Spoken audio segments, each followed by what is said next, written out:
It was a common practice for the military to always arrest journalists whenever they feel like journalists have published something that is not in their favor. And up till today, even the civilian government, though we are in a democratic era, the civilian government also make use of these tactics. You would think that they would know better, they would know about freedom of speech, but no. Anytime journalists post something that it's not, in support of their government, they go and arrest these suspects. One of such occasions just happened recently where the police, the DSS, have arrested a young man called Pidom in Rivers State. He was arrested at an hotel. And since then, since August 5, this young man has gone missing. And Showore Obi Ezekwesili, David Indeyi, a lot of people have spoken out and have asked Nigerian government to produce this young man. What did he do wrong? But recently, the police has broken their silence on this matter. Muyiwa Adejobi, the PRO of the police, have said that this young man was arrested because he leaked government documents because of some related cyber crimes and is in possession. My question is, in possession of what? Because it wasn't mentioned, is in possession. If it was possession of guns, I know that they would have been the first person to blow the whistle and say he was in possession of guns. But the reason why this young man was arrested is just vague to me and not concrete. Why will you say he's arrested in possession? In possession of what? He related to cyber crimes and he released government documents. In respect to releasing government documents, my first question would be, does it work for the government? If it doesn't work for the government, I don't think that it can be arrested on those grounds, because I think you working for the government, there are some documents that you would sign, documents relating to confidentiality. There are some information that you shouldn't leak to the general public. But if this young man is not working for the government and is just doing investigative journalism, why not? Of course, if he finds out something that he knows will be a valuable information to his audience, of course he's going to release it, because it's not binding or is not binded by any confidentiality agreement. You get what I'm saying? This Nigerian government. Anyway, before we go into the details of today's news, if this is your first time here, you're welcome. Take a seat, hold your popcorn and, munch it while I give you the details of the rest of today's news. The Nigerian police subjected Isaac Bristow, a microblogger and leak journalist known popularly as PIDOMNigeria, to inhuman treatment after his August 5 arrest, FIJ has gathered. On Friday, an intervention team involving Omoyele Sowore, David Indeyi, Raphael Adebayo, Deji Adeyanju, and FIJ was able to establish that the Force Criminal Investigation Department, FCID, ousted Bristow after the National Cyber Crime Center, NCCC, tracked and abducted him from a location in Nigeria's southeast.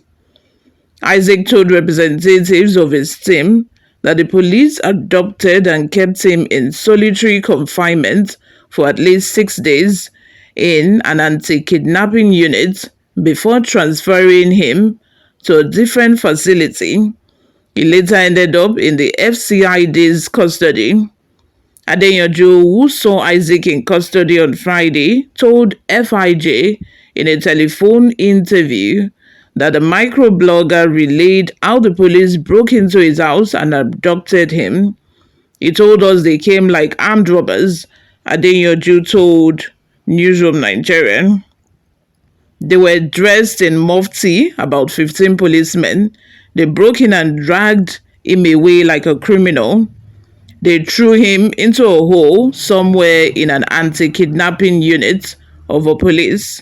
There, they denied him food, water, and access to other human beings. He was in solitary confinement for at least 6 days, and they kept handcuffs on him throughout. He showed us his wrists. They were bristled from wearing handcuffs for that long. They did not allow him access to a lawyer or a family member. Adeyanju also said he saw Isaac in the same clothes the police abducted him in. The microblogger had worn the same piece of clothing for at least 18 days, with the police demanding two level 16 civil servants who owned landed property worth at least 500 million in Abuja as sureties for Isaac's bail. The condition for his release are stringent. Newsroom Nigeria learned that the police are set to charge him in court on Monday. On Friday afternoon, Newsroom Nigeria called Muyiwa Adejobi force public relations officer, but he said he was unaware of the matter. Adejobi promised to get back to the newspaper. As of press time, he had not. Isaac's arrest became public when Indehim published details of his conversation with someone who claimed to be affiliated with a microblogger. I'm very sure that if anybody did not contact Indehim or Showore, would still not know about all of this, and the police would not have charged him to court like they're about to on Monday now. It's just so sad. And the inhuman treatment that the gentleman, it was pushed through, like, it's just so bad. I think that one thing that we should improve on in this country is how to handle should I say criminals or people that have been arrested. Let's not say criminals, because if you have not been proven guilty, you're not a criminal yet. The condition in which these people are put in. This person did not kill you. He did not kill anybody. He was only doing his job, and he was arrested because he was doing his job. And look at the inhuman treatment he was put through. What if he killed somebody? What if he's a kidnapper? Which kind of shege will they show a kidnapper? Which kind of suffering will a kidnapper go through in their hands if you could put someone that did not kidnap, someone that did not even steal, through all of this? Guys, do you understand what I'm saying? The inhuman treatment, like if it were to be in saner crimes, if you arrest somebody and you put the person through all this, the person would, when the person finishes the case with you, the person would now go to court and charge you to court for inhuman treatment. How can you not give somebody food for days? Whereas Boko Haram, they enjoy you. You are the one rehabilitating Boko Haram people.